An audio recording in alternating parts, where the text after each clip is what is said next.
لا حول ولا قوة إلا بالله العلي العظيم. بسم الله الرحمن الرحيم. الحمد لله رب العالمين، والصلاة والسلام على سيد المرسلين وخاتم النبيين وآله الطيبين الطاهرين المعصومين الذين أذهب الله عنهم الرجس وطهرهم تطهيرا، ولعنة الله على أعدائهم أجمعين من الأزل إلى الأبد. أما بعد، فقد قال الله عز وجل في كتابه المبين وفرقانه المتين وقرآنه المجيد: بسم الله الرحمن الرحيم. النبي أولى بالمؤمنين من أنفسهم، وقال: يا أيها الرسول بلغ ما أنزل إليك من ربك وإن تفعل فما بلغت رسالته والله يعصمك من الناس والله لا يهدي القوم الكافرين. وقال: اليوم أكملت لكم دينكم وأتممت عليكم نعمتي ورضيت لكم الإسلام دينا. وقال: اهدنا الصراط المستقيم. وقال: ربنا لا تزغ قلوبنا بعد إذ هديتنا وهب لنا من لدنك رحمة إنك أنت الوهاب. یہ ایک جملہ میں پھر احتیاطاً عرض کر رہا ہوں کہ اگرچہ یہ میری عادت نہیں ہے، دنیا کے وہ علاقے جہاں سیٹرڈے کو غدیر کا دن ہے، وہاں تو ایک طرح سے غدیر کا دن اختتام کو پہنچ چکا ہے۔ آسٹریلیا، انڈیا، پاکستان اور یورپ جہاں پہ سنڈے کو غدیر کا دن ہے، تو یہ ہماری اسپیچ آج رات کو ہو رہی ہے جو غدیر کی رات ہے۔ یہ جملہ کہنے کی ضرورت اس لیے پڑی تھی یا اس لیے پڑی ہے کہ غدیر کے حوالے سے ہمارے پاس کچھ اعمال بھی ہیں، اور یہ جو اعمال ہیں یہ سب کے سب دن کے وقت ہیں۔ اگرچہ یہ شب غدیر بھی اعمال کیے جا سکتے ہیں، لیکن بیسیکلی یہ اعمال دن کے وقت ہیں۔ تو دنیا کے جن علاقوں میں سیٹرڈے کا دن ختم ہو گیا تو انہوں نے تو اعمال کر لیے ہوں گے، کیونکہ مجھے یہ خیال نہیں آ سکتا کہ دنیا کا کوئی مومن غدیر کا دن بغیر اعمال کے گزارے۔ اور آسٹریلیا اور جہاں جہاں سنڈے کو غدیر ہے، وہاں پہ ابھی آنے والا دن، کل کا دن، اعمال غدیر ہیں۔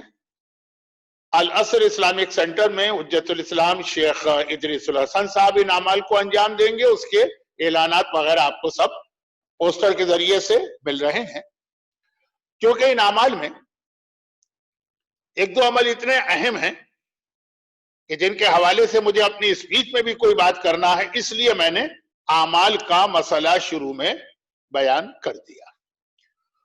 اعمال میں ایک اہم حصہ یہ ہے کہ خاص طور پر 3 مرتبہ الگ الگ پروردگار کی تعریف کی جائے۔ الحمدللہ الذی جعلنا من المتمسکین بولایت علی ابن ابی طالب والائمۃ علیہم السلام۔ بلکہ روایت تو یہ ہے کہ غدیر کے دن جب مومنین ایک دوسرے سے ملاقات کریں تو سلام کے بعد یہ جملہ ایک دوسرے کو ایز اے گریٹنگ یا ایک تحفے کے طور پہ پیش کریں۔ الحمدللہ الذی اکرمنا بہذا اليوم، یہ اللہ کی دوسری تعریف۔ الحمدللہ الذی جعل کمال دینہ وتمام نعمتہ بولایت علی ابن ابی طالب علیہ السلام۔ آپ کو اعمال کی ہر کتاب میں یہ تینوں جملے مل جائیں گے، کیونکہ میں بھی ان تمام مومنین اور مومنات کو جو میرے یہ جملے سن رہے ہیں عید غدیر کی مبارکباد پیش کرنا چاہتا ہوں، اور یہ انہی 3 جملوں کے ذریعے سے مبارکباد پیش کرنے کا آغاز ہوتا ہے۔ پہلے جملے کا ترجمہ یہ ہے کہ تمام تعریفیں، all praises، تمام تعریفیں اس اللہ کی جس نے ہمیں علی کی ولایت اور ائمہ طاہرین کی ولایت کو اختیار کرنے والوں میں، تمسک کرنے والوں میں، اس ولایت کے ماننے والوں میں قرار دیا۔ واقعا غدیر کا دن، اللہ کی جتنی بھی تعریف اس نعمت پر کی جائے۔ دوسرے جملے کا ترجمہ کہ الحمدللہ الذی اکرمنا، تمام تعریفیں اس اللہ کی جس نے ہمیں ایک عزت دی، ہمیں ایک اکرام دیا، ہمیں ایک بلندی عطا کی ہے باقی تمام انسانوں پر، بہذا الیوم، غدیر کے دن کے ذریعے۔ یہ غدیر کا دن ہمارے اسٹیٹس کو، ہمارے احترام کو، ہماری عزت کو بڑھا رہا۔ ایک ایک جملے کی تشریح ہو سکتی ہے، لیکن آج چونکہ میرے پاس موضوعات بہت زیادہ ہیں اور تقریر میں وقت اس لیے کم ہے کہ جیسا بھی آپ نے برادر محترم ذکی پنجو صاحب کے اعلانات سنے کہ آج بچوں کے بھی بہت سارے پارٹیسپینٹ ہیں، مختلف حوالوں سے اسپیچز ہے، منقبت ہے، کوئز ہے، تو بہت لمبی تقریر نہیں کر سکتا اور موضوعات بہت زیادہ ہیں، تو صرف ان 3 جملوں کا ترجمہ جو سلام کے ساتھ ہر مومن اور مومنہ کو غدیر کے دن ایک دوسرے سے کہنا، اور تیسرا جملہ الحمدللہ الذی جعل کمال دینہ و تمام نعمتہ بولایت علی، ساری تعریف اس اللہ کی جس نے اس دین اسلام کو کامل کیا اور اپنی نعمتوں کو مکمل کیا ولایت علی کے ذریعے سے۔ مختلف حوالوں سے یہ ساری باتیں آپ محفلوں میں سنتے رہتے ہیں، تو انتہائی اہم اور مبارک دنوں میں سے ایک دن ہے یہ غدیر کا دن۔ روایت یہ ہے کہ اچھے کپڑے پہنو، خوشبو لگاؤ، اپنے تمام غم بھول کر آج زیادہ سے زیادہ خوش رہنے کی کوشش کرو، خوش نظر آؤ۔ ایام ازا کی ایک حدیث آپ سنتے ہیں کہ حسین پہ اگر رونا نہیں آ رہا تو رونے والوں جیسی شکل بناؤ۔ آج وہی حدیث الٹی ہو کے خوشی کے حوالے سے آ رہی۔ ہو سکتا ہے کہ دنیا میں ایسے لوگ بھی ہوں جو غدیر کے دن کسی ایسے پرابلم میں مبتلا ہوں کہ ان کا دل رو رہا ہے لیکن خوش ہو، اور اگر خوش نہیں ہو پا رہے تو خوش آدمیوں جیسے نظر آؤ۔ آج کا دن وہ دن ہے کہ ایک روزہ، غدیر کا ایک روزہ 60 سال کے گناہوں کو معاف کرتا ہے اور 100 حج اور 100 عمرے کا ثواب دلواتا ہے، بشرط یہ کہ صحیح طریقے سے رکھا جائے۔ اور صحیح طریقے کا مطلب یہ ہے کہ جس پہ زندگی کا کوئی قضا روزہ ہے وہ غدیر کے دن قضا روزہ رکھے، اس کا قضا روزہ بھی ہو جائے گا، اسے یہ ثواب بھی مل جائے گا۔ اور اگر براہ راست غدیر کے روزے کی نیت کر لے تو نہ قضا روزہ ہوگا اور نہ ہی غدیر کا ثواب ملے گا۔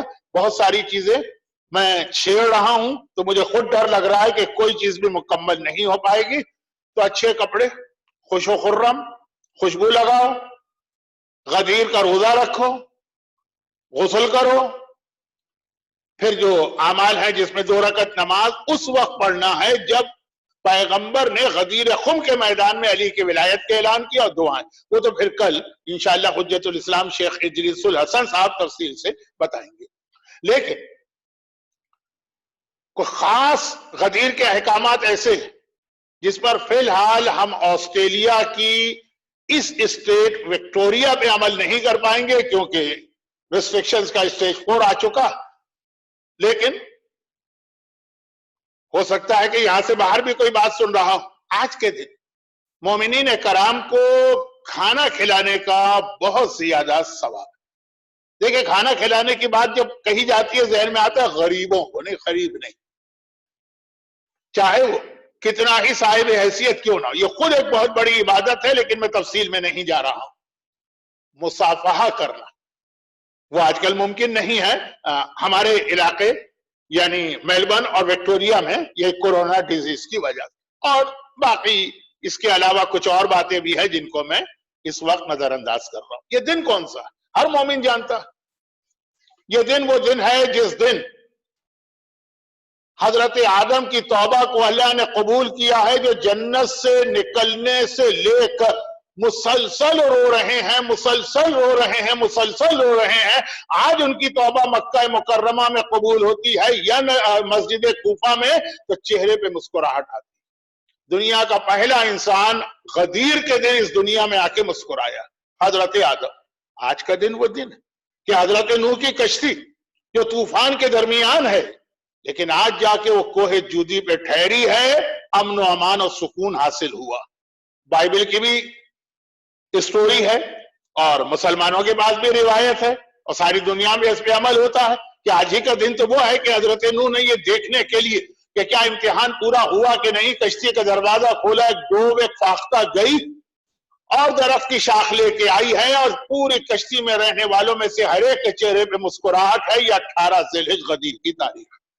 آج کے دن وہ ہے کہ پروردگار وہ اعلان کر رہا ہے کہ یا نارو کونی بردن و سلاما علی ابراہیم، حضرت ابراہیم کو آج کے دن آگ میں پھینکا جا رہا ہے، وہ ان کا امتحان ہے، اور آج ہی کے دن اللہ آگ سے کہہ رہا ہے ٹھنڈی ہو کے ابراہیم پہ سلامتی بن جا۔ آج ہی کا دن وہ دن جب حضرت موسیٰ فرعون کے دربار میں جادوگروں سے مقابلہ کر رہے ہیں اور اپنے معجزے سے سارے جادوگروں کو شکست دے رہے ہیں، خود حضرت موسیٰ اور حضرت ہارون سمیت تمام بنی اسرائیل کے مومنوں کے چہروں پہ آج مسکراہٹ آ رہی اس عظیم ترین کامیابی کے نتیجے میں۔ آج ہی کا دن تو وہ دن ہے جب حضرت موسیٰ اپنے وصی یوشع ابن نون کی ولایت کا اعلان کر رہے کہ یہ میرے بعد میرا وصی۔ آج ہی کا دن تو وہ ہے کہ جب حضرت سلیمان اپنے اس وصی آصف ابن برخیہ جو پلک جھپکنے میں ملکہ یمن بلقیس کا تخت لے کے آیا تھا، اعلان کر رہے کہ یہ میرے بعد میرا وصی۔ آج ہی کا دن تو وہ ہے کہ حضرت عیسیٰ جناب شمعون کو اپنا وصی بنا رہے ہیں۔ یعنی آج کا دن وہ ہے چہروں پہ مسکراہٹ آتی ہے انبیاء کی۔ آج کا دن وہ ہے چہروں پہ مسکراہٹ آتی ہے صاحبان ایمان کی۔ آج کا دن وہ ہے جب چہروں پہ مسکراہٹ آتی ہے ان لوگوں کے جن کا اللہ امتحان لے رہا، اور آج کا دن امتحان میں کامیابی کا دن۔ اور ہم اور آپ تو دنیا میں اپنی طاقت اور کیپیسٹی کے حساب سے جشن منا رہے ہیں، اصل جشن تو آسمان پہ ہو رہا۔ روایت یہ ہے نا کہ غدیر کا جشن منانے کے لیے پروردگار نے 7ویں آسمان پر ایک خاص محل بنایا، خاص محل بنایا۔ غدیر کا جشن ہمیشہ اس میں ہوتا ہے، یہ وہ محل ہے جس کی 1 اینٹ گولڈ سونے کی ہے، 1 اینٹ چاندی کی ہے، 1 اینٹ سونے کی ہے، 1 اینٹ چاندی کی ہے۔ اس کی زمین، اس کا فرش، ہم اور آپ تو اپنے یہاں زمین پہ ٹائل لگاتے ہیں، لکڑی کا فرش بناتے ہیں، نئی نئی ٹیکنیک، لیکن اللہ نے جس محل کو بنایا ہے اس کی زمین مشک و عنبر کی زمین ہے، خوشبو سے مہک رہی۔ یہ وہ محل ہے جس کے اندر 1000 کمرے سونے کے اور چاندی کے بنے ہوئے، عجیب و غریب قسم کے پرندے ہیں کہ جن کے نغموں کی آواز، ایسے ایسے پھل ہیں جو انسان نے کبھی چکھے بھی نہ ان کا ذائقہ، اور تمام ملائکہ کو آج اس محل میں جمع کرایا جا رہا، اس محل میں جمع کیا جا رہا، اور کہا جا رہا ہے کہ غدیر کا دن ہے، علی کی ولایت کا جشن مناؤ۔ یہ جشن وہاں ہو رہا، اور ایک جشن اس دنیا میں العصر اسلامک سینٹر میلبرن میں ہو رہا۔ آج العصر اسلامک سینٹر کی 3rd اینیورسری بھی، 3 سال ہو گئے اس سینٹر کو بنے ہوئے۔ میں اس سے پہلے بھی کئی بار اشارتاً یہ بات کہہ چکا ہوں کہ خدا کا حکم ہے کہ الجزاء الاحسان الا الاحسان، اگر کسی نے نیکی کی ہے تو اس کی نیکی کا کم از کم تذکرہ کرو۔ جب میں پہلی مرتبہ میلبرن میں آیا تھا تو اپنے بزرگ مرحوم غلام عباس پنجو صاحب سے میری ملاقات ہوئی، اور 2 ہی ان کی خواہشات و تمنائیں تھیں، ایک پراپر طریقے سے سینٹر اور ایک قبرستان۔ پیغمبر کے غدیر خم کے جملے میں ایک عجیب لفظ ہے، غدیر خم کا جو خطبہ ہے نا وہ پورا پڑھنے کا پورا تو کیا اشارے کا وقت بھی نہیں ہے، اس کا ایک جملہ آج غدیر کے حوالے سے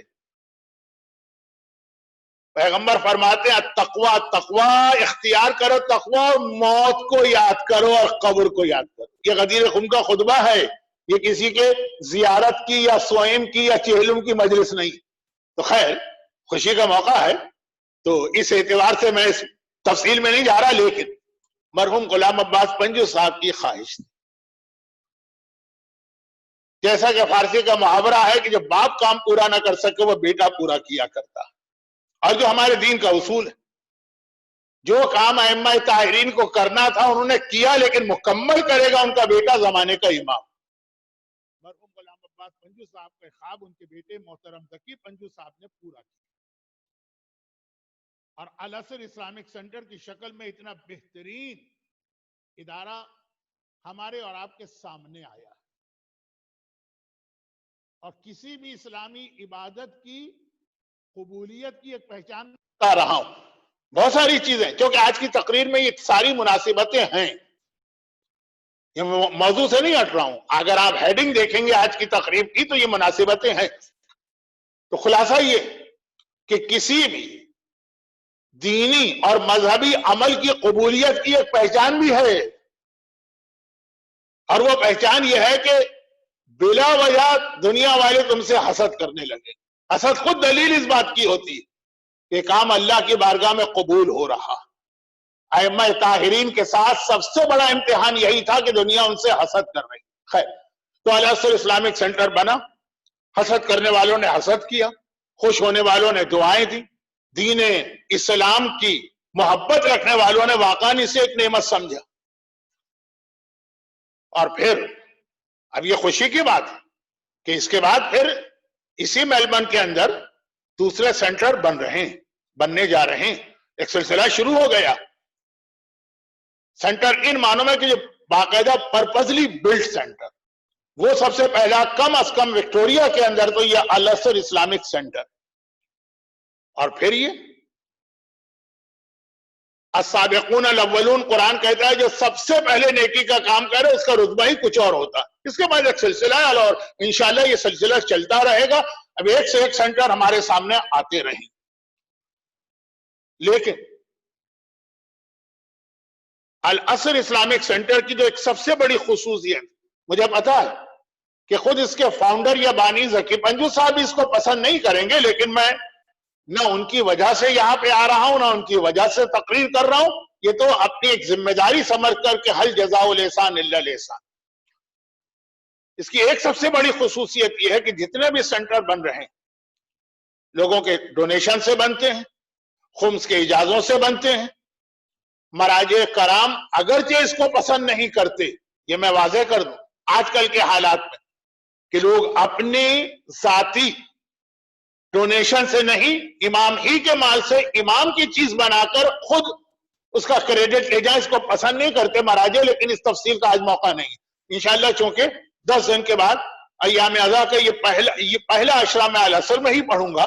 اگر زندہ رہا تو یہ باقی باتیں وہاں ہوں گی. آج تو مختصر یہ فرد واحد نے اکیلے بغیر کسی کی مادی مدد کے اس کو بنایا. یقیناً روحانی مدد تو اللہ اور ائمہ کی تھی، جو کسی اور سینٹر میں یہ خاصیت اب تک مجھے نظر نہیں آ رہی. اور پھر میں تو ساری دنیا میں جاتا رہتا ہوں، واقعاً کتنا خوبصورت سینٹر. لگ رہا ہے کہ کسی بنانے والے نے اسے امام کا گھر سمجھ کے بنایا. اور اس کے ساتھ جو ایک بات مجھے ذاتی طور پہ بہت زیادہ اپیل کرتی وہ یہ کہ ایک مومن یا مومنہ کی تمام مذہبی ضروریات ایک ہی جگہ پوری ہوتی. دیکھیں ہم اور آپ تو کھانے کے بغیر رہ سکتے ہیں، پانی کے بغیر رہ سکتے ہیں، لیکن عزاداری امام مظلوم کے بغیر نہیں رہ سکتے. بنیادی اعتبار سے تو دو بڑے شاندار امام باڑے ہال، یعنی خواتین کے لیے اور مردوں کے لیے، اور خوبصورت، لیکن ساتھ میں مسجد بھی اس کے اندر شامل ہے. اب یہ تو ہو گیا ظاہری اعتبار سے مذہبی پہلو. میں غدیر پہ آ رہا ہوں. وہ پیغمبر نے غدیر خم کے میدان میں ایک طرح کا پہلا امام باڑہ بنایا تھا ذکر علی اور ذکر اولاد علی کے لیے. اس وقت کے حالات میں وہ کیا امام باڑہ تھا؟ پالان شتر کا ممبر ہے، کھلا میدان ہے، مجمع وہیں پہ بیٹھا ہوا. لیکن وہی ترقی کرتے ہوئے آج اتنے خوبصورت امام باڑے ہیں. لیکن ساتھ میں بینکویٹ ہال بھی ہے. کیا مطلب؟ شادیاں اسلامی ماحول میں کرنا ویسٹ کا سب سے بڑا مسئلہ. یہ سہولت بھی موجود ہے جو فائدہ اٹھانا چاہے. اب شادی ہمارے یہاں کیوں ہوتی؟ میں غدیر سے ہٹ رہا ہوں نہیں، غدیر سے ہٹ رہا بھی ہوں اور نہیں بھی ہٹ رہا ہوں، کیونکہ تھرڈ اینیورسری یہاں پہ الاسر کی ہے تو اس موضوع کو پہلے پورا کروں. شادی کس لیے کی جاتی ہے؟ ہمیں تو اسلامی پوائنٹ کی بات کر رہا ہوں. جب آپ کا نکاح ہوا ہوگا، یہ میری تقریر چاہے کوئی مرد سن رہا ہو یا کوئی عورت، تو شاید آپ کو تو اس وقت وہ جملے کانوں میں نہ پڑے ہوں گے جو نکاح خان پڑھ رہا ہے، لیکن وہ جو یہ آپ کے نکاح سے پہلے جو جملے پڑھ رہا تھا اس میں پیغمبر کی حدیث تھی، تناکحوا وتناسلوا تکثروا، شادی کا ایک مقصد ہے نسل آگے بڑھانا، یعنی اولاد. جب اولاد ہوگی تو وہ اولاد کو ہم اٹھا کے بھوکے درندوں کے سامنے تو نہیں پھینک سکتے. اس وقت جس طرح سے سیکولر ایجوکیشن میں بچوں کو تباہ کیا جاتا ہے، ان کی دینی تعلیم بھی ضروری ہے. العصر کے اندر ہی ایسا نہیں کہ ایک ہال ہے اس کے اندر انہوں نے مجلس بھی رکھی ہے اور کونے کے اندر 5-5 10 اسٹوڈنٹ بٹھا کے مدرسہ بھی نہیں، پراپر ایک مدرسہ بھی بنا، سنڈے اسکول، جہاں پہ آپ کے بچے اس بینکویٹ ہال کی شادی کے نتیجے میں یا اس کے علاوہ کہیں بھی، میں یہ نہیں کہہ رہا ہوں کہ صرف وہی بچے العصر میں آئیں جو اس بینکویٹ ہال میں جن کے پیرنٹس کی شادی ہوئی، اور وہ بچہ پیدا ہوا، اس کی دینی تعلیم، وہ انتظام بھی یہاں. اور پھر اس کے بعد جب وہ بڑا ہوا، یوتھ کی بھی کتنی ایکٹیویٹیز یہاں، حتی ایک اسپورٹس روم تک یہاں پر. اور اس کے بعد وقت آ گیا کہ آدمی مر گئے، دنیا سے جانا، اب وہ آخری جو اس کی ذمہ داریاں، غسل، کفن اور ساتھ میں قبرستان دفن، وہ ساری سہولتیں العصر کے ساتھ ہیں اور فرد واحد کی محنت. آپ میں سے جو حضرات کبھی العصر میں نہیں آئے تو میرے اس ریکمنڈیشن کو سنیے کہ ایک بار اگر آپ کو موقع ملے تو آ کے خود دیکھیے گا کہ کتنا خوبصورت. اب یہ کورونا کا مسئلہ ختم ہو جائے، فی الحال تو ریسٹرکشنز کی وجہ سے اجتماعات نہیں ہو سکتے، لیکن ابھی تک آج عید غدیر تک العصر میں ہر پروگرام آسٹریلین گورنمنٹ کے ہدایات اور گائیڈ لائن کی روشنی میں یہیں پہ ہوا.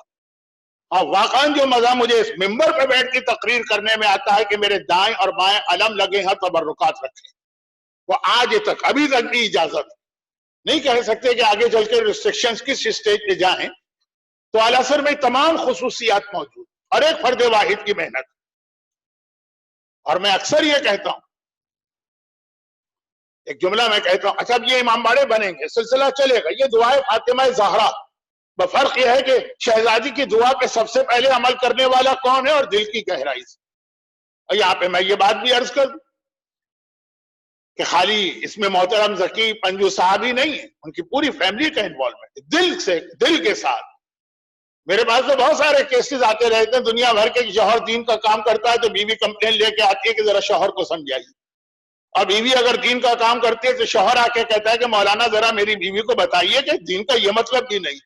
لیکن الحمدللہ یہاں شوہر، بیوی، بیٹا سب برابر سے حصہ لے رہے ہیں. یہ حل جزاء الاحسان الا الاحسان کے تحت بھی بات تھی، العصر کی 3rd اینیورسری ہے اس کے اعتبار سے بھی بات تھی. اور پھر آگے جس موضوع پر غدیر سے آنا ہے مجھے اس سے کنیکٹ بھی کرنا. اب یہ جتنے اسلامک سینٹر جس میں العصر میلبرن میں اس اعتبار سے اولیت رکھتا ہے، میلبرن میں پہلے سے تھے سینٹر، لیکن پرپزلی بلڈ یہ تمام ضروریات پورا کرتے ہوئے، اور یہ سب بنیں گے اور آگے بڑھیں گے. یہ ان کو غنیمت سمجھ، اب العصر کی بات چھوڑ دیجیے، غنیمت سمجھ. یہ گناہوں کے سمندر میں نیکیوں کے جزیرے ہیں. جتنی دیر آپ آ جاتے ہیں اور اب اس ماحول سے کٹ جاتے ہیں، خاص طور پر ویسٹ میں رہنے والوں کے لیے تو ان کا وجود بہت غنیمت ہے. یہاں پہ آ کے آپ کا، آپ کے گھر والوں کا، آپ کے بچوں کا ایمان پروٹیکٹ ہوتا. میں نے اس سے پہلے بھی ایک دن کہا تھا کہ اور کوئی پرفارمنس نہیں، یہاں پہ آ جانا، بچوں کا مدرسے کے اندر نام لکھوا لینا، یہی بہت بڑی کامیابی ہے آج کے اس دور اور اس ماحول. جو پیرنٹس میری بات سن رہے ہیں ان کو بھی اندازہ ہوگا کہ یہاں کے ماحول میں پیرنٹس اپنے بچوں کو کنٹرول نہیں کر سکتے ہیں اور ہدایت نہیں دے سکتے.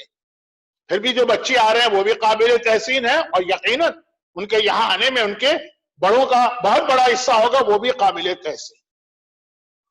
چاروں طرف گناہ ہیں اور یہ بڑھتے چلے جا رہے ہیں، یہ کم نہیں ہو رہے. اور جیسا کہ ظہور امام کے حوالے سے ہے کہ حد سے زیادہ ہو جائیں، اس میں اگر کہیں پہ آپ کو تقوی، تقدس، نیکی، پائٹی نظر آئے گی تو وہ یہی سینٹر. اور ایک جملہ میں ایسا کہہ دوں کہ جس پہ الگ سے بات ہوگی، آج موقع نہیں. اور شیطان کی سب سے بڑی ناکامی یہ سینٹر ہوتے ہیں کہ پورے ماحول کو اس نے شرابی، کبابی، بے حجاب، میوزک، حرام سب کا عادی بنا دیا. یہ سینٹر اس کے ہاتھ سے نکلے جا رہے ہیں یہ لوگ جو یہاں آتے ہیں، تو اب وہ بھی معاف کرنے والا نہیں ہے، پھر وہ مختلف طریقے اختیار کرتا، سینٹرز میں پالیٹکس شروع ہو جاتی، آپس میں کمپٹیشن، لیکن ایک الگ موضوع۔ تو یہ دراصل آج کے اس ماحول اور دور میں دین کو اپنے اور اپنی اولاد کے دین کو بچانے کا سب سے بہترین ذریعہ اور طریقہ۔ غدیر خم میں علی کی ولایت کیا تھی؟ اسلام کے پروٹیکشن، قیامت تک کے لیے اسلام کا پروٹیکشن رہے، یہ ہے ولایت علی۔ لیکن ابھی میں اس کے اوپر 5 منٹ کے بعد آتا ہوں۔ تو جو مقصد ولایت علی کا تھا وہی مقصد الاسر اسلامک سینٹر کا بھی ہے، اور جتنے سینٹر ابھی میلبرن میں بنے گے۔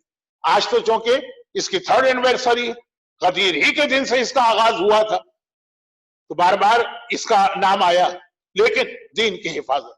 اور یاد رکھیں، میں نے قرآن کریم کی 5 آیتوں کی آج تلاوت کی ہے، اس میں سے جو آخری 2 آیتوں کی تلاوت وہ یہی پیغام ہے۔ آخری 2 آیتیں، اہدنا الصراط المستقیم، اے خدا ہمیں صراط مستقیم پر باقی رکھ، باقی رکھ، باقی رکھ۔ کیا مطلب اس کا؟ کہ صراط مستقیم پر آ جانا از ناٹ اینف، اس پہ آخر تک باقی رہنا ہے۔ ایسا نہ ہو کہ مومن گھر میں پیدا ہوئے اور بڑے ہو کے کافر ہو، یہ لاسٹ ان جنگل والی کیفیت نہ ہو۔ تو خالی ایمان مل جانا صحیح نہیں، ایمان کو مرتے دم تک بچانا، یہ اہدنا الصراط المستقیم کا پیغام ہے کہ باقی رکھ، یعنی خطرہ ہے کہ ہم یہاں سے ہٹ سکتے ہیں۔ دوسری آیت اور واضح، ربنا لا تزغ قلوبنا بعد اذ ہدیتنا، اے خدا ہدایت ملنے کے بعد ہم گمراہ نہ ہونے پائیں۔ یہ دعا منگوائی جا رہی ہے ہم سے اور آپ سے، مانگو یہ دعا۔ ہدایت مل گئی، دیٹس ناٹ انف، بہت بڑی نعمت ہے، لیکن یہ باقی بھی رہے مرتے دم تک۔ تو یہ الاسر اسلامک سینٹر، اور اب اس کے بعد اس انداز کے جو سینٹر بنیں گے، گرچہ مجھے مشکل لگ رہا ہے فی الحال کہ کوئی ایک مرد مومن اپنی ذاتی کمائی سے بغیر امام کے مال کو استعمال کیے ہوئے اور اتنا خوبصورت سینٹر بنائے، لیکن بہرحال دعا ہر ایک کے لیے ہے۔ تو یہ جو ان کا پرپس ہے نا، یہی قرآن کی آیتیں، دین کی حفاظت، اپنا ایمان بچاؤ۔ آج ہمارے اس پروگرام میں ایک مناسبت ہمارے 10ویں امام کی ولادت کی بھی، اور 10ویں امام کی زندگی کا موسٹ امپورٹنٹ میسج ہے دین بچاؤ۔ وہی جو الاسر کا پرپس ہے، 10ویں امام کی زندگی کا موسٹ امپورٹنٹ میسج۔ اتنا میں یہ عرض کر دوں کہ ہمارے 10ویں امام کی ولادت 2 مختلف روایتیں، ایک ہے 15th آف ذی الحج، جس کے حوالے سے، جس کی وجہ سے آج کی اس تقریر میں 10ویں امام کا بھی تھوڑا تذکرہ ہو رہا، اور دوسری روایت ہے 5th آف رجب، جو ایک اعتبار سے زیادہ معتبر روایت ہے، کیونکہ امام زمانہ نے ایک دعا رجب کے مہینے میں ہم کو ٹیچ کیا، اللہم انی اسألک بالمولودین فی رجب آنی محمد ابن علی وابنہ علی ابن محمد المنتجب۔ اے خدا، امام زمانہ کی دعا، اے خدا میں سوال کرتا ہوں تجھ سے ان 2 پیدا ہونے والوں کا جو رجب میں پیدا ہوئے، محمد ابن علی یعنی ہمارے 9ویں امام، وابنہ اور ان کا بیٹا علی ابن محمد یعنی ہمارے 10ویں امام۔ تو امام زمانہ کی دعائیں رجب میں 10ویں امام کو رجب کا مولود قرار دیا گیا ہے کہ ولادت اس میں، لیکن 15 ذی الحجہ میں خاصی مشہور تاریخ ہے، اور چونکہ العصر کی 3rd اینیورسری اور عید غدیر، ان 2 کو کنیکٹ کرنے والا جو ٹاپک ہے وہ 10ویں امام۔ بہت ہی مختصر 2 باتیں سن لیجیے، یہ بہت لمبی لمبی باتیں ہیں لیکن میں مختصر کر رہا ہوں۔ 10ویں امام کے زمانے ایمان کی حفاظت، یہ تو قرآن نے بار بار پیغام دیا، اہدنا الصراط المستقیم، ربنا لا تزغ قلوبنا بعد اذ ہدیتنا ولا تموتن الا وانتم مسلمون، آیتوں پر آیتیں کہ اپنے ایمان کو بچاؤ۔ لیکن ایمان کو، جملہ میں بہت احتیاط سے کہہ رہا ہوں، ایمان کو بچانے کے حوالے سے مومنین کرام میں سب سے زیادہ پریشانی تھی ان لوگوں کو جو 10th امام کے زمانے میں تھے،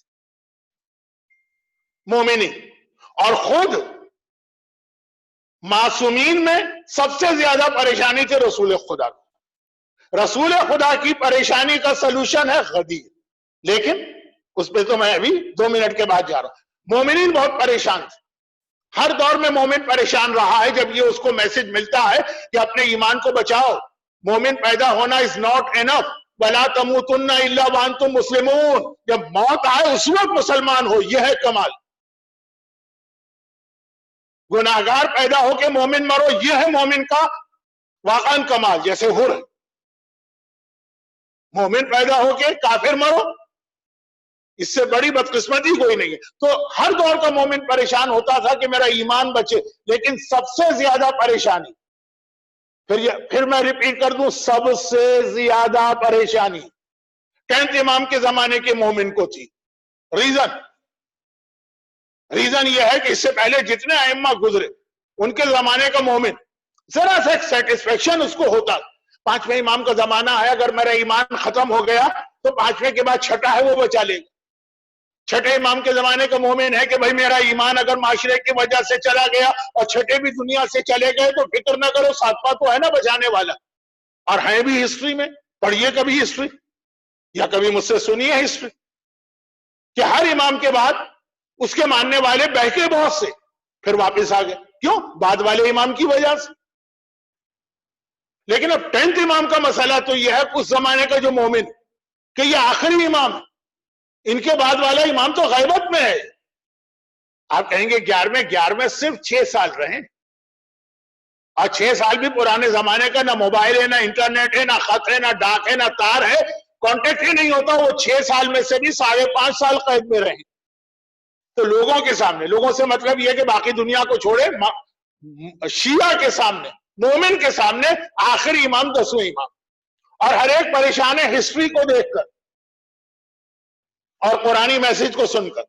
ہسٹری بتا رہی ہے کہ ہر امام کے بعد ان کے شیعوں میں سے کچھ گمراہ ہوئے، اور قرآن بتا رہا ہے کہ ہر مومن کو اپنا ایمان بچانا۔ اب یہ 10ویں امام کا مومن پریشان ہے، ان کے بعد تو کوئی امام ہمارے سامنے ہی نہیں ہوگا۔ اگر ان کے بعد ہمارا ایمان ختم ہو گیا، ان کے بعد ہمارا ایمان ہاتھ سے نکل گیا، تو کیسے ہم حق پر واپس آئیں گے؟ 12واں امام تو غیبت میں ہے۔ اب ہر مومن پریشان ہے، چنانچہ آپ کو یہ 2 چیزیں نظر آئیں گی 10ویں امام کے حوالے سے۔ بہت مختصر میں بات کر رہا ہوں، یہ پورا ایک اشرہ ہو سکتا۔ نمبر 1، لوگ خود امام کے پاس جاتے تھے 10ویں کے پاس، مولا یہ ہے ہمارا عقیدہ، آپ کنفرم کریں یہ صحیح ہے کہ غلط۔ باقاعدہ امام سے اپنے عقیدے کو پہلے انڈوز کراتے تھے، کیونکہ یہی ڈر تھا کہ اگر 10ویں شہید ہو گئے تو پھر کون ہوگا جس سے جا کے ہم کنفیوژن کے موقع پہ سلوشن لیا کریں۔ ابھی تو یہ ہے، مثلا غیروں کو چھوڑے، خاندان اہل بیت میں شاہ عبدالعظیم حسنی، آپ حضرات ایران کی زیارت کو جاتے ہیں، تہران کے قریب شاہ عبدالعظیم حسنی، امام حسن کے پوتے کے پوتے کے بیٹے، بہت عظیم شخصیت ہے، باقاعدہ جا کے روضہ دیکھی اور ان کے فضائل سنی۔ کوئی مومن، یہ 10ویں امام کے زمانے میں تھے، امام حسن کے پوتے کے بیٹے، مومن 10ویں امام کی زیارت کو گیا، نہیں کربلا کی زیارت کو گیا۔ 10ویں امام کو پتا چلا کہ اتنا لمبا سفر طے کر کے آئے تہران سے کربلا، کہا کہ اگر تم شاہ عبدالعظیم کی زیارت کر لیتے تمہیں وہی ثواب ملتا ہے جو میرے دادا امام حسین کی زیارت کا ثواب۔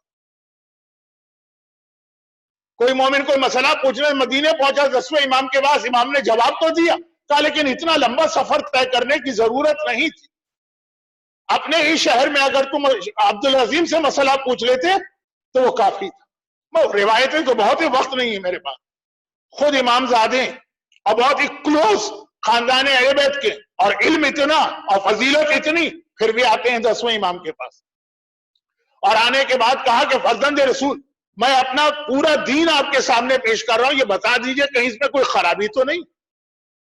باقاعدہ یہ روایت ہماری کتابوں میں کبھی پڑھیے گا کہ اصل دین کیا، ایک امام زادے کی زبانی جو اتنا عظیم ہے کہ اس کی زیارت حسین کی زیارت، اس سے مسئلہ پوچھنا، امام سے مسئلہ پوچھنا، وہ اپنا دین پیش کر رہا 10ویں کے سامنے۔ اللہ عظمت بتائی، پیغمبر کا تذکرہ کیا، کہا پھر میرا عقیدہ ہے کہ پیغمبر کے بعد امیر المومنین علی ان کے وصی و جانشین، ان کے بعد حسن مشتبہ، ان کے بعد حسین شہید کربلا، ان کے بعد زین العابدین، ان کے بعد امام باقر امام، کے بعد جعفر صادق، پھر موسی کاظم، پھر علی رضا، پھر محمد تقی، پھر آپ، اور خاموش ہو گئے۔ 10ویں امام نے کہا مجھ پر خاموش ہوگا اور میرا بیٹا حسن، اور حسن کے بعد تو زمانہ بڑا ہی خطرناک ہوگا۔ شاہ عبدالعزیز میں حسنی نے پوچھا وہ کیوں؟ کہا اس کے بعد جو امام آئے گا وہ تو غیبت میں ہوگا، ہمارے شیعہ بھی اس کو نہیں دیکھ سکیں گے۔ کہا تو مولا میں ان دو کی بھی امامت کو اسی میں شامل کرتا ہوں، اقرار کرتا ہوں، یہ خود 10ویں امام کے زمانے کے ہیں نا، لیکن 11ویں اور 12ویں کو، اور کہا میرا یہ عقیدہ موت برحق ہے، موت، آج غدیر میں ذرا موت اچھی نہیں لگتی لیکن میں یہ بتا چکا ہوں، اور قبر کا سوال برحق ہے، اور پل صراط برحق ہے، اور میزان برحق ہے، اور میرا یہ عقیدہ ہے کہ دنیا کی سب سے بڑی عبادت ولایت علی ہے، لیکن ولایت علی کے بعد نماز ہے، روزہ ہے، زکوٰۃ ہے، حج ہے، امر بالمعروف ہے، نہی عن المنکر۔ امام نے کہا کہ اے عبدالعزیز بس یہی اسلام ہے جو تم نے پیش کیا، ثبتک اللہ بالقول الثابت، اللہ تمہیں مرتے دم تک اسی پہ باقی رکھے۔ آپ نے کسی مرنے والے کے بریل میں اگر شرکت کی ہے، یہی دعا ہم پڑھتے ہیں جب مٹی ڈال دیتے ہیں، ثبتک اللہ بالقول الثابت، جو 10ویں امام نے عبدالعزیز حسنی امام زادے کو اس وقت یہ دعا دی جب اس نے اپنا پورا دین پیش کیا، عقیدہ بھی کمپلیٹ، عمل بھی کمپلیٹ، ولایت علی افضل ترین عمل عبادت، لیکن نماز ہے، روزہ ہے، زکوٰۃ ہے، حج ہے، امر بالمعروف ہے، نہی عن المنکر۔ لیکن یہ ایک واقعہ نہیں، اور کتنے واقعات ہیں کہ مومنین آتے مولا غیبت میں کس طرح ہمارے ایمان بچے گا، ہمیں طریقے بتائیے۔ چنانچہ اسلام کی دو بہت اہم عبادتیں جو پہلے سے چلی آ رہی، 10ویں امام نے اس کو باقاعدہ آرگنائز طریقے سے انسٹیٹیوشن بنایا۔ نمبر 1 تقلید، نمبر 2 خبث۔ یہی ہے غیبت میں ہمیں اور آپ کو بچانے والی چیز۔ امام زمانہ تو آنکھوں سے اوجھل ہوں گے، غائب ہوں گے، کون ہماری ریلیجیس گائیڈنس کرے گا؟ یہی تقلید۔ اور یہ پورا انسٹیٹیوشن مراجع کا کیا گورنمنٹ فنڈڈ ہوگا؟ گرانٹ وہاں سے لیں گے؟ نہیں، امام نے خود سہم امام خمس کے ذریعے سے ان کو انڈیپینڈنٹ کر دیا، سیلف سفیشینٹ۔ گورنمنٹ تو تمہاری محتاج ہو سکتی ہے، تم کسی گورنمنٹ کے محتاج نہیں ہو، بہت یہ لمبی بات ہو سکتی ہے، لیکن یہ 10ویں امام کی پریشانی نہیں، 10ویں امام کے زمانے میں مومنین کی پریشانی ہمارا ایمان بچ جائے، کیونکہ ان کے بعد کوئی امام ہمارے ایکسس میں نہیں ہوگا۔ اگر کوئی پرابلم آئے گا، اگر کوئی کنفیوژن ہوگا، اگر کوئی اینٹی اسلام طاقتیں ہمیں گمراہ کریں گی، کون ہمیں بچائے گا؟ تو وہ آ کے سوال بھی کر رہے ہیں اور امام سلوشن بھی بتا رہے ہیں۔ یہ مومن کی پریشانی، مگر مومنین سے زیادہ پریشان رسول اللہ تھے۔ اور وہ کیوں پریشان تھے؟ مومنین سے زیادہ وہ کیوں پریشان تھے؟ حجت الاسلام شیخ ادریس الحسن صاحب ایوری فرائیڈے یہاں تفسیر قرآن کا جو درس دیتے ہیں، وہ حضرت نوح کے حالات بہت تفصیل سے بیان کر رہے ہیں، تو اسی حوالے سے، حضرت نوح کے حوالے سے نہیں، تمام انبیاء کے حوالے سے ایک بات اسپیشلی حضرت نوح بھی اس میں آتے ہیں، اور وہ یہ کہ انبیاء کا یہی، ہر نبی اسلام لایا، لیکن ہوا کیا کہ ہر نبی کے بعد دین کو بگاڑ دیا، دین کو خراب کر دیا، دین کو تباہ کر دیا، کبھی نبی کی دشمنی میں، کبھی نبی کی محبت میں۔ میں بہت سی باتیں آج نہیں کہہ پاؤں گا، تو اشارے کر رہا ہوں، تو جہاں موقع ملتا ہے رک جاتا ہوں۔ آج ہمارے یہاں کتنے ہی مومن نہیں، کتنے ہی مسلمان علی کی دشمنی میں گمراہ، اور کتنے ہی مومن علی کی محبت میں گمراہ۔ کبھی محبت بھی گمراہ کرتی۔ حضرت ادریس وہ نبی ہیں جن کی وجہ سے دنیا میں بت پرستی چلی، وجہ نہیں۔ یہ یوٹیوب والوں سے ڈر لگتا ہے کہ وہ جملہ کاٹ کے حضرت ادریس کے خلاف میری سپیچ بنا دے۔ حضرت ادریس ایک بہت اہم شخصیت، انتقال ہو گیا، قوم پاگل ہو گئی، اتنا بڑا نبی دنیا سے چلا گیا، شیطان نے آ کے کہا ایسا کرو نا ان کی یاد تازہ رہے، پہلا بت بنا کے رکھا، کہا یہ تمہارے سامنے رہے گا نا، جیسے ہم لوگ مرنے والوں کی تصویریں، ان کی ویڈیوز، میموریل، دنیا کا پہلا بت بنا حضرت ادریس کی محبت میں کہ یہ اس گھر میں رکھو، نبی یاد رہے گا. اب بت پرستی چلی، اور ہر نبی کے بعد یہی ہوا. نبی نے اتنی محنت کی. نبوت کوئی آسان کام نہیں ہے، پورے معاشرے سے ٹکرانا ہوتا. جیسا میں نے کہا کہ آج حضرت ابراہیم کے لیے آگ ٹھنڈی ہوئی، نمرود سے ٹکرائے. اتنی محنت کر کے لوگوں کو ایمان کے راستے پہ لائے. نبی کے بعد 50 سال 70 سال 100 سال بگڑ گئی قوم. لیکن وہاں پہ ایک اطمینان ہے. کیا اطمینان ہے؟ کہ بعد کا نبی آ کے معاملہ ٹھیک کر لے گا. یہ 1,24,000 انبیاء بھیجے اسی لیے کہ ایک نبی کے بعد امت گمراہ ہوتی ہے، بعد کا نبی آ کے معاملے کو ٹھیک کر لیتا. اب دیکھیے رسول خدا کی پریشانی کہ میں جو اسلام لے کر آیا، جس کے لیے میں نے اتنی قربانیاں دی اور اتنی زحمتیں برداشت کی، کہ خود پیغمبر نے فرمایا، وہ پیغمبر جسے ابو جہل نے بھی صادق اور سچا کہا. مومن تو شک نہیں کر سکتا نا. پیغمبر نے فرمایا کہ جتنی اذیت و تکلیف مجھے دی گئی کسی نبی کو نہیں دی گئی. چاہے وہ حضرت نوح کے وہ مصائب ہوں جو حجت الاسلام شیخ ادریس الحسن صاحب کئی فرائیڈے سے تفسیر قرآن میں بیان کر رہے ہیں، یا باقی تمام انبیاء جو قرآن میں بھی واقعات کا وہ تکلیف کم تھی. سب سے زیادہ مجھے اذیت دی گئی. کیوں؟ دین کو پہنچانے کے لیے نا، اسلام کے لیے خاطر. اب اسلام پہنچا دیا، اسلام پہنچا دیا، پورا اسلام پہنچا دیا. لیکن اب پریشانی یہ ہے کہ پاس کی ہسٹری بتا رہی ہے کہ آدم کے بعد لوگ گمراہ ہوئے، نوح کے بعد لوگ گمراہ ہوئے، ابراہیم کے بعد لوگ گمراہ ہوئے. جو دین وہ لے کر آئے اس دین کو بدلا گیا. میرے بعد کیا ہوگا؟ میں تو آخری نبی، خاتم النبیین. خاتم بھی ہے، خاتم بھی. اب میرے بعد اگر اسلام میں خرابی پیدا کی گئی، اسلام کو بدل دیا گیا، وہی کچھ ہوا جو پہلے کے انبیاء کے ساتھ ہوا، تو کون ہے اس دین کو بچانے والا، سنبھالنے والا، صحیح دین کو لوگوں تک پہنچانے والا؟ یہ سوال ماضی کے انبیاء کا نہیں تھا. ہر ایک کے بعد ایک نبی آنے والا، یہ تو آخری نبی. اب پیغمبر انتہائی پریشان. ایک بات یاد رکھیے گا، جو آدمی دل سے کوئی چیز بناتا ہے نا، وہ خالی چیز بنانے پہ مطمئن نہیں ہوتا، اس کی حفاظت کے لیے بھی بہت پریشان ہوتا. دنیا میں بہت شاندار امام باڑے اور مسجدیں بنتی دیکھیے، بعد میں کوئی مینٹیننس نہیں. ہم کسی نان مسلم کو تو کیا قریب لائیں امام باڑے کہ خود ہم سے وہاں قدم نہیں رکھا جاتا ہے بدبو کی وجہ سے. ہے کیا چیز؟ امام کا گھر. میں چیپ سی مثالیں دے رہا ہوں. آپ ایک کار خریدتے ہیں، اگر اس کی مینٹیننس کا خیال نہ کریں تو وہ جواب دے جائے گی. آپ اولاد جگر کا ٹکڑا پیدا ہوتا ہے، اگر اس کی مینٹیننس کا خیال نہ کریں. یہ ویکسینیشن ہے، یہ فلاں چیز سے بچاؤ، سردی میں گرمی میں، جب وہ کچھ نہیں سمجھتا. کامن سینس کی بات ہے، عقل کی بات. پیغمبر تو اتنا قیمتی دین لے کر آئے جس کے لیے 1,24,000 انبیاء نے قربانیاں دی.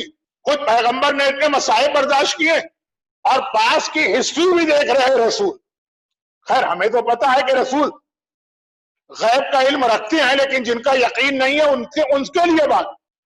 یہ پیغمبر دیکھ رہے کہ ہر نبی کے بعد دین میں خرابی ہو گئی، میں جو اسلام کو ایسے چھوڑ کے چلا جاؤں بغیر کسی محافظ کے، بغیر کسی پروٹیکٹر کے، تو اسلام کا بھی وہی حال ہوگا جو باقی ہر نبی کی تبلیغات کا ہوا.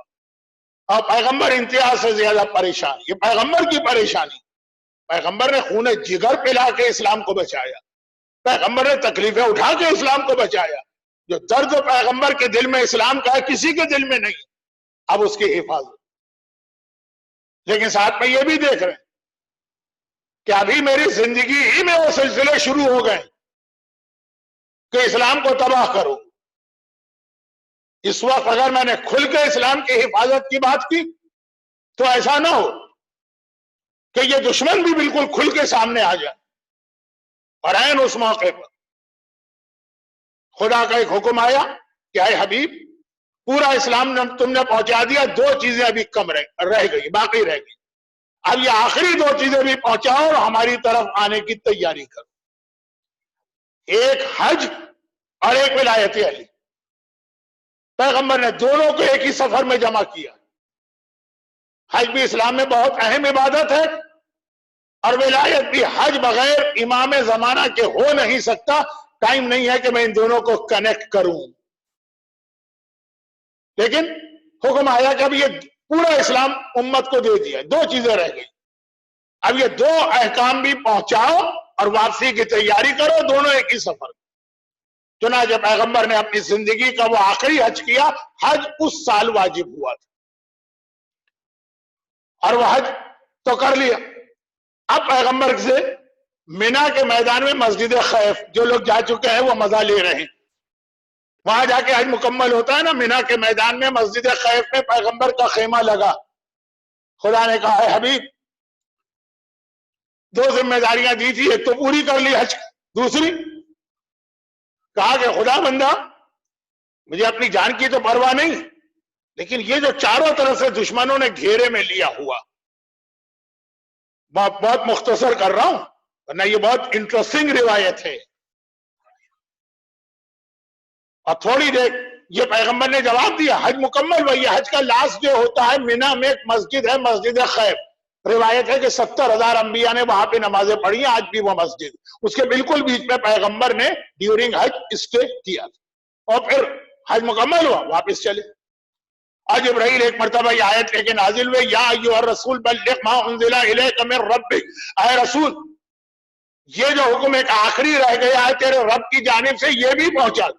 وَإِن لَمْ تَفْعَلْ، اور اگر یہ حکم نہیں پہنچایا فَمَا بَلَّغْتَ رِسَالَتَهُ، آج 23 سال میں جتنا تو نے دین پہنچایا ہے سمجھو کچھ بھی نہیں پہنچایا. وَاللَّهُ يَعْصِمُكَ مِنَ النَّاسِ، لوگوں سے مت ڈرو، اللہ تمہیں دشمنوں سے بچانے والا. یہ ہے کہ لوگ نہیں مانیں گے. ان اللہ لا یہدی القوم الکافرین، اللہ تو کافروں کی ہدایت کرتا ہی نہیں. یہ ان مسلمانوں کو کافر کہا جا رہا جو علی کی ولایت کی قبول کرنے کو تیار نہیں. اور ایک بار نہیں کہا، 2 بار کہا. اسی واقعے میں ابھی دوسری آیت بھی آتی، اے حبیب یہ پیغام پہنچا دینا. یہ نہیں پہنچایا تو گویا رسالت کا کوئی فریضہ ہی انجام نہیں تھی. اچھا اب لوگ اس سے ایک مطلب نکالتے ہیں اور وہ یہ ہے کہ ولایت علی وہ چیز ہے تو وہی ہے اسلام. اب نہ نماز کی ضرورت، نہ روزے کی، نہ واجبات کی، نہ حرام سے بچنے کی، نہ گناہوں کی، نہ تقوی کی، کچھ نہیں، سب بیکار ہے. یہ تو نہیں کہا کہ یہ ولایت علی یہ حفاظت کرے گی اسلام کی. اگر تم نے ولایت علی نہیں پہنچائی یہ اسلام بچے گا ہی نہیں. جو تم نے 23 سال محنتیں کی ہیں وہ اسلام ختم ہو جائے گا. ہر نبی کے بعد ختم ہوا کہ نہیں ہوا. یہ نہیں کہا جا رہا کہ ولایت علی کا مطلب یہ کہ باقی دین نعوذ باللہ بالکل بیکار ہے، زیرو. اگر پورا آپ کانٹیکس دیکھیں کہ کس کانٹیکس میں کہا جا رہا. اب یہ اللہ کا امام باڑا اتنا شاندار بنا، ہم نے کہا برادر ذکی پنجو صاحب اگر آپ نے اس کی مینٹیننس وغیرہ کا خیال نہیں کیا سمجھے کچھ نہیں بنایا آپ نے، سب ضائع ہو جائے گا، ختم ہو جائے گا، مل جائے گا مٹی میں. یہ نعوذ باللہ یہ جملے ٹھیک نہیں ہے، وقت کم ہو گیا. فما بلغت رسالتہ، تم نے رسالت تو پہنچائی ہے لیکن اگر یہ اعلان ولایت یعنی اعلان حفاظت اسلام نہ کیا تو ختم ہو جائے گا اسلام. تمہاری ساری محنت نعوذ باللہ اس کا فائدہ کیا رہا، ختم ہو گئی. یہ حکم پہنچانا. اور یہ آیت لے کے پیغمبر جبرائیل پیغمبر پہ اس وقت نازل ہوئے جب پیغمبر غدیر خم کے میدان میں تھے. تفصیل نہیں ہے، جیسے ہی آیت نازل ہوئی پیغمبر نے قافلے کو روکا. یہ 2-4 جملے بہت مشہور ہیں لیکن اس سے میں ایک پیغام بھی دینا چاہتا ہوں. غدیر کا دن تو انشاءاللہ کل کا دن ہے. خوشی منائیے، جشن منائیے، بچوں کو عیدیاں دیجئے، بچوں کو بھی پتہ چلے کہ آج کتنا اہم دن ہے. اس وقت تھوڑی سی سنجیدہ گفتگو. پیغمبر نے قافلے کو خالی روکا نہیں، ساتھ میں یہ بھی کہا جو آدمی آگے چلے گئے ہیں جتنے لوگ ان کو واپس بلاؤ، جو ابھی پیچھے ہیں ان کا انتظار کرو. 1,20,000 کا قافلہ ہے. حج میں زیارت میں کبھی ہم 100 کا قافلہ لے کے جاتے ہیں، چلے بھائی فلاں زیارت کرنا. کچھ لوگ ذرا فاسٹ ہوتے ہیں، وہ بہت پہلے بہت آگے نکل جاتے ہیں، کچھ سلو ہوتے ہیں بہت پیچھے رہ جاتے ہیں. 100 کے قافلے کی بات کر رہا ہوں، 50 کے قافلے کی بات کر رہا ہوں.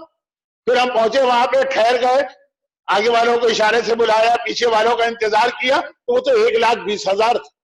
پیغمبر نے کہا ٹھہر جاؤ, یہیں رک جاؤ, اور خالی رکو نہیں, ایک آدمی دوڑا دیا. اب میں بڑا سخت جملہ کہنے جا رہا ہوں, سخت نہیں ہے, یہ حقیقت کامن سینس ہے. پیغمبر نے کہا جو آگے رہ گئے ان کو بلاؤ, پیچھے آ جائے, واپس آ جائے. یہ ہر گروپ کے اندر روزانہ کا منظر ہے. زیارت پر, حج پر, عمرے پر, کہیں بھی آپ گروپ لے کے جائیے یہی ہوتا. کچھ لوگ آگے نکل گئے, بلاؤ. کچھ پیچھے رہ گئے, انتظار کرو. اب ایک جملہ ہمارے علماء بہت کہتے ہیں, اور بالکل برحق جملہ, کہ پہلا پیغام تو زبان کو حرکت دیے بغیر ہی پیغمبر نے اپنے باڈی لینگویج سے دے دی. ابھی علی کی ولایت کا اعلان نہیں کیا, پیغام دے دی کہ آج یہ اعلان ہونے والا ایسا ہے کہ نہ کوئی اس سے آگے جا سکتا ہے, نہ کوئی اس سے پیچھے رہ سکتا. آج ہر ایک کو یہیں پر جمع ہونا ہے, پیچھے رہنے والوں کو بھی یہاں آنا ہے, آگے رہنے والوں کو بھی. یعنی علی وہ ہے کہ جو علی سے پیچھے رہ گیا وہ بھی گمراہ ہوا, جو علی سے آگے چلا گیا وہ بھی گمراہ ہوا. علی سے پیچھے رہ جانے والوں کو ہم اپنی زبان میں کہتے ہیں مقصر. دیکھیں میں دشمنان اہل بیت کی بات نہیں کر رہا ہوں, تو کیٹیگری الگ ہے. ناصبی, میں نصیریوں کی بات نہیں کر رہا ہوں, تو کیٹیگری الگ ہے. میں تو بات کر رہا ہوں امنگ اور سیلف. تو اس کے اندر نصیری کا لفظ نہیں آتا ہے, اس میں ناصبی کا لفظ نہیں آتا ہے. جو پیچھے رہ جائے مقصر ہے, جو آگے نکل جائے وہ غالی ہے یا مفوضہ. وہ نصیری نہیں ہے, نصیری الگ چیز ہے. اب پیغمبر نے کہا انتظار, سب کو یہاں آنا. تو جو آگے بڑھ گیا, جو پیچھے رہ گیا. جس نے گالی کیا, ہماری اور آپ کی طرح کے ایک عام انسان ہے, آئے دنیا میں رہے, چلے گئے, ختم. اب جو کچھ ہے وہ اللہ. یہ ہمارے ہاں بھی آوازیں ہیں نا, دعا توسل مت پڑھا کرو, نعت علی مت پڑھا کرو, حدیث قصہ مت پڑھا کرو. یہ آوازیں ہمارے یہاں بھی ہیں نا. جو پیچھے رہ جا رہے وہ بھی ختم, گمراہ, خسرت دنیا والآخرہ. اور جو آگے نکل گئے, علی تو اللہ ہے, یا اللہ جیسے اللہ ہے تو نصیری ہے, لیکن جو اللہ تک نہیں پہنچاتے, کہ یہ دونوں نہیں چلیں گے. اب یہاں پہ جو سخت جملہ میں کہنے جا رہا ہوں وہ شاید کچھ لوگوں کو ناگوار گزرے, لیکن کامن سینس کی بات ہے.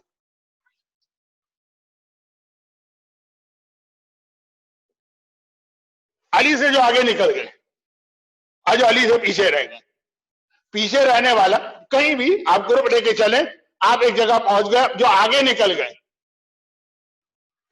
وہ آپ کو جوائن نہیں کر سکیں گے. تو جا رہے ہیں, جتنا ٹائم گزرے گا ان کا آپ کا ڈسٹینس بڑھتا جائے گا.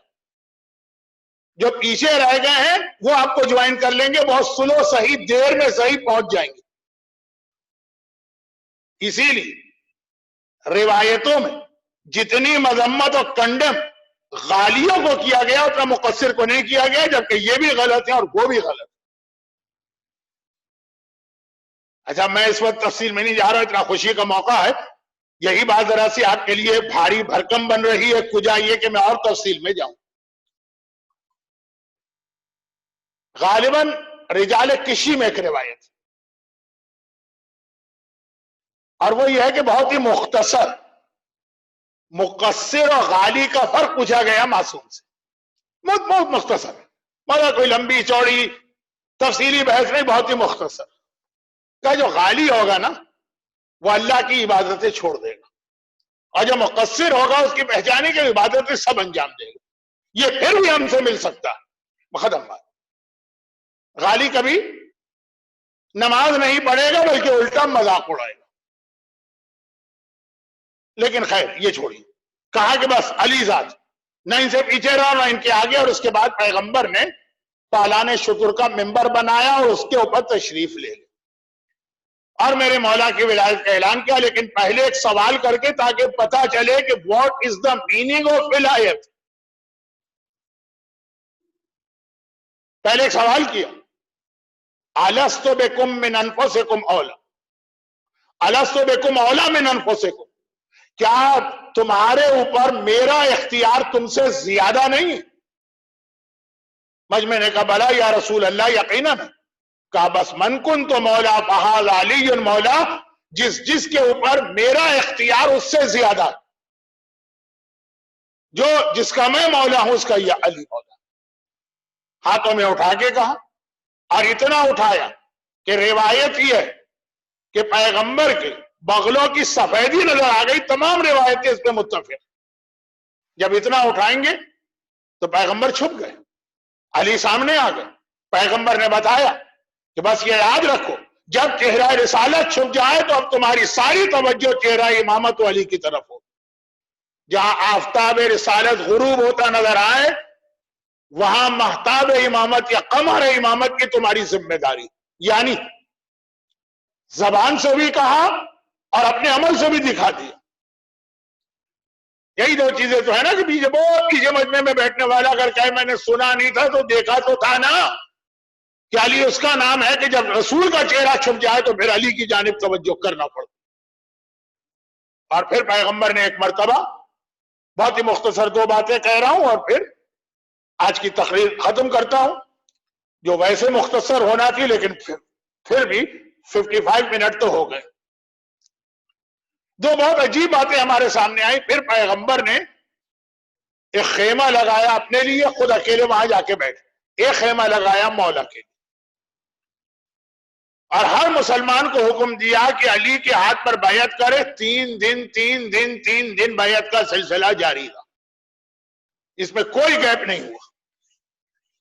اچھا عام مسلمانوں کے لیے تو یہ 3 دن کی محنت نہیں تھی، وہ تو گئے بیعت کی آ گئے، وہ 3 دن کے لیے فارغ ہو گئے۔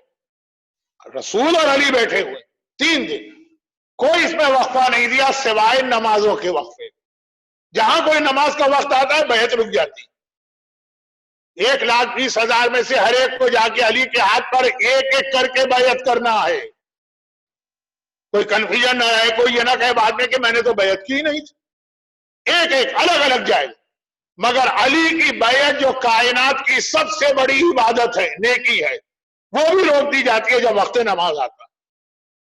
علی کے دل پہ کیا قیامت گزرتی ہوگی، میرا ماننے والا میرے نام پہ نماز قضا کر دیتا۔ نماز وہ عبادت ہے کہ 2 اہم ترین عبادتیں اس کی خاطر روک دی جاتی، اور یہی 2 عبادتیں مومن کی زندگی بس یہی 2۔ وہ ایک بہت مشہور شعر ہے نا کہ اسلام کے دامن میں بس سوا کیا ہے، ایک ضرب ید اللہ، ایک سجدہ شبیر۔ غدیر خم کے میدان میں علی کی ولایت بیعت کرائی جا رہی ہے، روک دی گئی نماز کی وجہ سے۔ شام کے دربار میں مصائب حسین بیان کر رہے ہیں، کون؟ خود چوتھے امام، اور اذان آ گئی، امام نے روک دی اپنی عزاداری۔ غم حسین عزائے امام کائنات کی افضل ترین عبادتوں میں سے روک دی، اور حسین کے سب سے بڑے سوگوار سجاد، جہاں پہ نماز کی بات آ گئی، اور اس سے پہلے غدیر کے میدان روک دیا گیا علی کی بیعت کو۔ پہلے نماز پڑھو پھر کنٹینیو ہو، کچھ ہے نا کچھ اہمیت نماز۔ اور نمبر 2، اب پیغمبر ہر ایک سے بیعت کروا رہے ہیں۔ خواتین سے کہا تمہیں بھی بیعت کرنا، بیعت کا مطلب ہے ہاتھ پہ ہاتھ رکھو، مگر مسئلہ یہ ہے کہ علی امام ہیں، علی مولا ہیں، لیکن ظاہری شریعت کے اعتبار سے نامحرم، باپ ہیں اس امت کے، لیکن وہ احکام نہیں ہیں جو صلبی باپ کے ہیں، بایولوجیکل فادر جسے کہتے ہیں۔ نامحرم ہے۔ پیغمبر نے کیا کیا؟ پانی کا ایک برتن منگوا کے علی کے خیمے میں پہنچائے، اور کہا کہ اس پانی کے برتن میں مثلا بالٹی ہے یا بڑا سا تسلا ہے، ایک طرف علی ہاتھ ڈالیں گے، دوسری طرف ایک عورت آ کے ہاتھ ڈالے گی اور کہے گی کہ میں نے آپ کو اپنا مولا مانا، اور ایک ایک کر کے تمام عورتیں آئیں گی۔ اب اگر اس طرح سے پانی میں عورت ہاتھ ڈالے تو اس کے لیے ذرا سا اس کو اپنا کپڑا یا آستین تھوڑی سی اونچی کرنا پڑتی ہے نا، کتنے چانسز ہے کہ ہاتھ کھل جائیں۔ جو ہمارے یہاں اکثر خواتین کی نماز غلط ہو جاتی ہے جب قنوت میں ہاتھ اٹھاتی ہیں اور کلائیاں ظاہر ہوتی ہیں۔ اب یہ علی ہیں، وہاں تو حجاب ہونے ہی چاہیے ہمارے حساب سے، لیکن جو دین رسول لے کر آئے اس میں ہے۔ اب یہ امکان ہے نا کہ کلائی کھل جائے گی، علی احتیاط کریں گے 1,20,000 میں جتنی عورتیں سب تو اتنی احتیاط والی نہیں ہوں گی، تو پیغمبر نے اس برتن پر بالکل بیچ میں پردہ لٹکایا، یہ تاریخ کا جملہ ہے، باقاعدہ پردہ بیچ میں آیا جو پانی تک آیا. جس طرح علی کا ہاتھ ہے تو عورتوں کو نظر نہیں آ رہا، اور عورتوں کا ہاتھ ہے تو علی کو نظر، یہ علی سے احتیاط کرائی جا رہی. نعوذ باللہ من ذالک. کوئی غلط فہمی آ سکتی ہے، لیکن چونکہ علی شریعت کے آج محافظ بنے ہیں اور یہ حکم خدا. اچھا پتہ کیسے چلے؟ ہاتھ ڈالا کہ ہاتھ نہیں ڈالا؟ خاص روایت کے جملہ، عورتوں کی بیعت کے موقع پر اسی برتن کے قریب فاطمہ زہرا کو بیٹھنے کا حکم دیا، بیٹی فاطمہ تو یہاں بیٹھی. علی کی بیعت کی نگرانی مردوں میں رسول اللہ اگر کرے تو عورتوں میں، خواتین میں فاطمہ زہرا. میں تفصیل میں نہیں جا رہا ورنہ تو میرے دلچسپ موضوعات. یہ دو اہم ترین پیغام وہی پہ آ گئے. اور جب یہ سب کچھ ہوا، بس اس وقت جبرائیل ایک آیت اور لے کے نازل ہوئی، الیوم اکملت لکم دینکم واتممت علیکم نعمتی ورضیت لکم الاسلام دینا. اے حبیب، آج تم نے ولایت علی کا پیغام پہنچا دیا، اب دین مکمل ہوا. کون سا دین؟ خالی وہ نہیں جو رسول اللہ لائے، آدم سے لے کے نوح سے لے کے آج تک کا دین آج مکمل ہوا علی کی ولایت پر. واتممت علیکم نعمتی، میں نے ہر ایک کو بے شمار نعمتیں دی ہیں. وَإِن تَعُدُّ نِعْمَتَ اللَّهِ لَا تَحْصُوهَا، تم میری نعمتوں کو گنو تو گن نہیں سکتے ہو، لیکن سب سے بڑی نعمت تو آج میں نے علی کی شکل میں تمہیں دے دی. وَرَضِيتُ لَكُمُ الْإِسْلَامَ دِينًا، آج اسلام تمہارے لیے پسندہ دین قرار پایا ہے. غدیر کا دن اسلام پسندیدہ دین بنا. وہ جملہ سنیے جس کا تعلق ایام اعزا کے عشرے سے ہے. انشاءاللہ اگر میں زندہ رہا تو اب دیکھیے، غدیر سے پہلے کا اسلام ناپسندیدہ قرار پایا. جملے کا مطلب ہے نا، اللہ نے عقل دی. اسلام آج، الیوم، آج اسلام پسندیدہ بنا، یعنی اس سے پہلے والا اسلام پسندیدہ نہیں ہے. کون سا اسلام؟ توحید تو اس میں بھی ہے، رسالت تو اس میں بھی ہے، قیامت تو اس میں بھی ہے، لا الہ الا اللہ تو اس میں بھی ہے، محمد رسول اللہ تو اس میں بھی ہے، قرآن تو اس میں بھی ہے، شریعت تو اس میں بھی ہے، نماز تو اس میں بھی ہے، اصول دین تو اس میں بھی ہے، فروع دین اس میں بھی ہے. ان سب کے باوجود اسلام پسندیدہ دین قرار نہیں پایا. تو بتایا اللہ نے اسلام کب پسندیدہ بنتا ہے؟ جب توحید بھی ہو، رسالت بھی ہو، لا الہ الا اللہ بھی ہو، محمد رسول اللہ بھی ہو، عبادتیں بھی ہو، شریعت بھی ہو، قرآن بھی ہو، اسلام بھی ہو، اور ان سب کے ساتھ علی ولی اللہ کا فقرہ ہو، تب اسلام پسندیدہ دین بنتا ہے. تو غدیر سے دو اسلام ہمارے سامنے آئے. ایک غدیری اسلام جو اللہ کو پسند ہے اور کربلا نے بتایا، اور ایک یزیدی اسلام ہے جو حسین کو ناپسند ہے. ایک غدیری اسلام ہے، ایک یزیدی اسلام ہے. ان دونوں کی تھوڑی سی وضاحت انشاءاللہ زندہ رہا تو ایام اعزا 1442 ہجرہ جو فرائیڈے کو پہلی محرم ہوگی آسٹریلیا میں، تو شاید مجلس چاند رات تھرسڈے سے شروع ہو، اس میں میرا موضوع بنے گا. تو اسلام خالی لا الہ الا اللہ سے پسندیدہ نہیں ہے، محمد رسول اللہ سے پسندیدہ نہیں ہے، جب تک کہ علی ولی اللہ میں شامل نہ ہو. اور پھر وہ لفظ رضیتو آیت میں آیا، لفظ رضی تو آیت میں آیا. آج کل پاکستان میں لفظ رضی پر بہت بحث ہو رہی ہے. تو بس میں آخری جملہ کہہ دوں جو ہمارے اکثر خطبہ کہتے ہیں، میں کوئی نئی بات نہیں کہہ رہا لیکن جشن مکمل کرنے. تو جب پیغمبر علی کی ولایت شامل کیا، اسلام پسندیدہ بنا، پسندیدہ بنا. اور پیغمبر من کنت مولا، جس کا میں مولا اس کا علی مولا. تو اب ذرا دیکھ لیجئے رسول کس کے مولا ہے؟ رسول انسانوں کے مولا ہے تو علی بھی انسانوں کے مولا. رسول جانوروں کے بھی مولا ہے تو علی ان کے بھی مولا ہے. رسول درختوں کے مولا ہے تو علی ان کے بھی مولا ہے. رسول ملائکہ کے مولا ہے تو علی ان کے بھی مولا ہے. رسول جنت کے مولا ہے تو علی ان کے بھی مولا ہے. رسول پوری کائنات کے مولا ہے تو علی سب کے مولا ہے. نہیں، رسول آدم کے بھی مولا ہے تو علی آدم کے مولا، رسول نوح کے مولا علی نوح کے مولا، رسول ابراہیم کے مولا علی ابراہیم کے مولا، رسول اسماعیل کے مولا علی اسماعیل کے مولا، رسول اسحاق کے مولا علی اسحاق کے مولا، رسول یعقوب و یوسف کے مولا علی ان کے مولا، رسول موسیٰ کے مولا علی موسیٰ کے مولا، رسول سلیمان کے مولا علی سلیمان کے مولا، رسول داؤد کے مولا علی داؤد کے مولا، رسول عیسیٰ کے مولا علی عیسیٰ کے مولا، رسول ہر رضی اللہ تعالی عنہ کا مولا تو علی بھی ہر رضی اللہ تعالی عنہ کا مولا. نہیں، رسول ہر علیہ السلام والے کا مولا تو علی بھی ہر علیہ السلام والے کا مولا بن گیا ہے.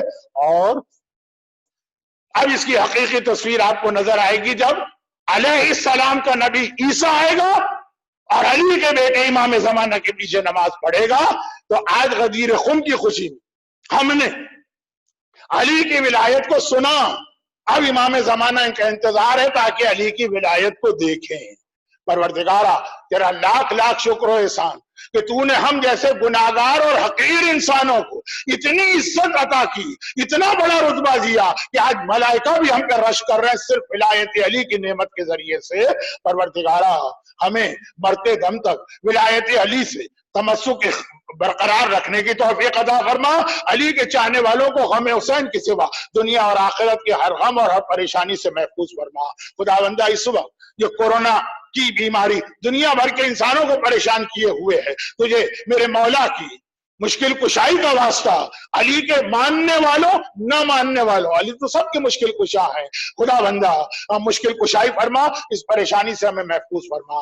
ہمارے جو مرحومین دنیا سے چلے گئے، خاص طور پر وہ لوگ جو پچھلے سال جشن غدیر میں تھے اور اس سال خود مولا کے ساتھ جشن غدیر منا رہے ہیں، ان سب کو اعلی علین میں بلند درجات عطا فرما۔ خدا بندہ دنیا بھر میں اس وقت مالی اعتبار سے پریشانیاں ہیں، علی کے چاہنے والوں کو علی کی دسترخوان نعمت سے استفادے کا موقع دیتے ہوئے رزق حلال میں برکتیں عطا فرما۔ پروردگارا غدیر میں پیغمبر نے جملہ یہ بھی کہا تھا فَلْيُبَلِّغُ حاضر الغائب الاب الابن، ہر باپ اپنے بیٹے کو ولایت علی منتقل کرے، ہمیں اپنے ایمان کو بچانے اور اپنی اولاد کے ایمان کو محفوظ رکھنے کی توفیق عطا فرما۔ خدا بندہ اور اس اسلامک سینٹر کو بنانے والے محترم ذکی پنجو صاحب، ان کی اہلیہ توفیقات میں اضافہ فرما، ان کے والد مرحوم اور ان کے خاندان کے تمام مرحومین کی مغفرت فرما۔ ان کے والدہ کا بھی ایک بڑا کنٹریبیوشن ہے لیکن میرے پاس وقت نہیں تھا۔ پروردگارا دنیا میں جس نے جو رضا خانہ اور امام باڑہ بنایا ہے، ولایت علی کے اعلان کی جگہ بنائی ہے،